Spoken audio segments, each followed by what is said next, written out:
اعوذ باللہ من الشیطان الرجیم، بسم اللہ الرحمن الرحیم۔ السلام علیکم میرے پیارے بچوں، کیسے ہیں آپ؟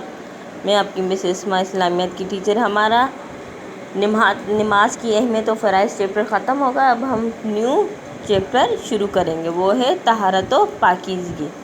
ٹھیک ہے، ہمیں سب کچھ بھی پڑھنے سے پہلے ہمیں یہ دعا ضرور مانگنی چاہیے، رب زدنی علما، اے میرے رب میرے علم میں اضافہ فرما، آمین۔ طہارت عربی کا لفظ ہے جس کی معنی پاکیزگی اور صفائی کی ہے۔ نجاست اس کا متضاد لفظ ہے جس کی معنی گندگی، غلاظت اور ناپاکی کی ہے۔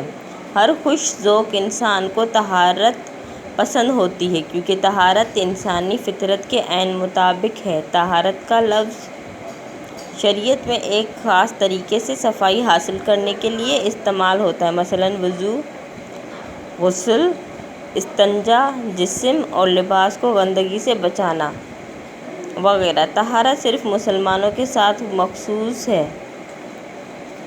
جبکہ صفائی کا مطلب عام ہے۔ ہر انسان، مسلمان ہو یا کافر، صفائی پسند ہو سکتا ہے، لیکن ایک مسلمان صرف صفائی کا خیال نہیں رکھتا بلکہ وہ طہارت کا اہتمام بھی کرتا ہے۔ اسلام انسان کی فطرت کے مطابق ہے، لہٰذا اللہ اور اس کے رسول صلی اللہ علیہ وسلم نے طہارت کی تاکید فرمائی اور طہارت کے طریقے سکھائے۔ اللہ تعالیٰ نے حضور اکرم صلی اللہ علیہ وسلم کے واسطے سے حکم دیا، وَثِيَابَکَ فَطَہِّرْ، سورۃ المدثر آیت نمبر 4، اس میں لکھا ہوا ہے، اور اپنے کپڑے پاک رکھو۔ نماز پڑھنے کے لیے وضو کا ہونا ضروری قرار دیا، اور جب کوئی آدمی وضو کرے تو دعا مانگے، اور وضو کرنے کے بعد کی جو دعا محمد صلی اللہ علیہ وآلہ وسلم نے سکھائی ہے اس کے الفاظ اس طرح ہیں: اللہم اجعلنی من التوابین واجعلنی من المطہرین، اے میرے اللہ مجھے توبہ کرنے والوں اور پاکیزگی اختیار کرنے والوں میں شامل کر دے۔ اسلام میں طہارت کی اہمیت کا اندازہ اس امر سے بھی ہوتا ہے کہ اللہ کے رسول صلی اللہ علیہ وآلہ وسلم نے طہارت کو ایمان کا حصہ قرار دیا۔ آپ صلی اللہ علیہ وسلم کا ارشاد گرامی ہے، الطہور شطر الایمان، طہارت ایمان کا حصہ ہے۔ نبی کریم صلی اللہ علیہ وسلم خود بھی طہارت کا خوب اہتمام فرماتے تھے اور اپنی امت کو بھی اس کا اہتمام کرنے کی تاکید فرمائی۔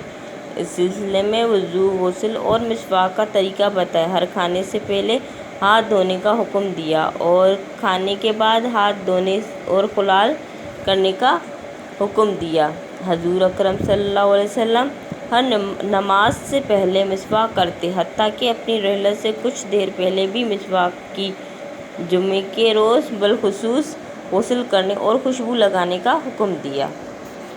ٹھیک ہے بچوں، طہارت کی معنی کیا ہے؟ طہارت عربی کا لفظ ہے، طہارت کی معنی ہے پاک، اور ہمیں پاکیزگی اور صفائی رکھنی چاہیے، طہارت جس کی معنی پاکیزگی اور صفائی کی ہے، اور ہمیں ہر وقت پاک اور صاف رہنا چاہیے۔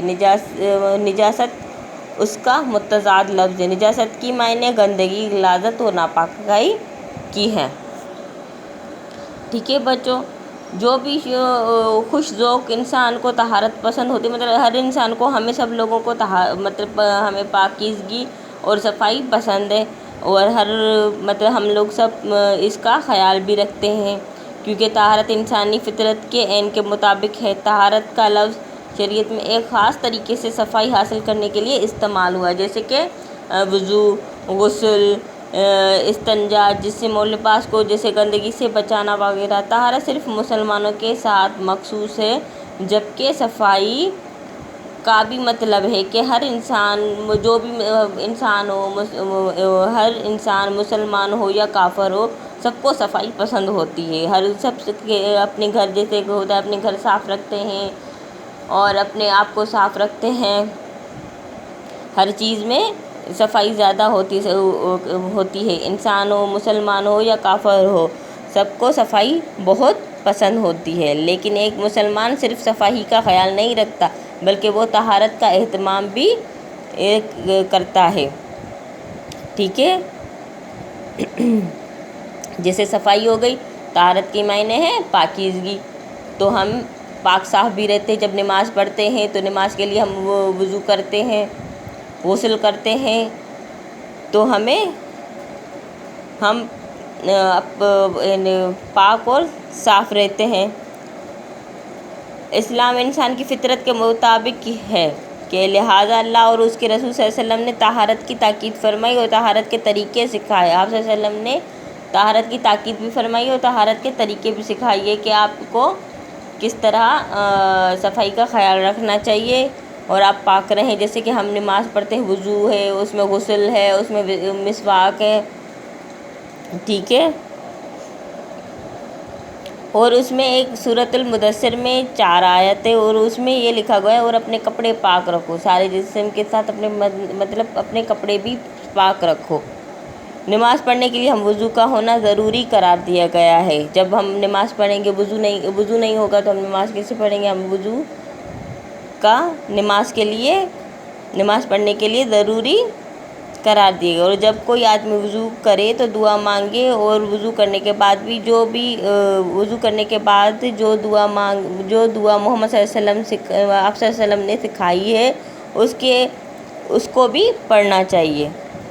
ٹھیک ہے، وضو کرنے سے بھی پہلے دعا پڑھنی چاہیے، وضو کے بعد بھی دعا پڑھنی چاہیے، تو ہمیں وہ دعا یاد کرنی چاہیے۔ جیسے کہ یہ دعا وضو کے بعد والی دعا یہ ہے، اللہم اجعلنی من التوابین واجعلنی من المطہرین، اے میرے اللہ مجھے توبہ کرنے والوں اور پاکیزگی اختیار کرنے والوں میں شامل کر دے۔ اسلام میں طہارت کی اہمیت کا اندازہ عمل سے بھی ہوتا ہے کہ اللہ کے رسول صلی اللہ علیہ وسلم نے طہارت کو ایمان کا حصہ قرار دیا ہے۔ جیسے کہ ٹھیک ہے بچوں، اور آپ صلی اللہ علیہ وسلم نے ارشاد فرمایا کہ الطہور شطر الایمان، طہارت ایمان کا حصہ ہے۔ آپ صلی اللہ علیہ وسلم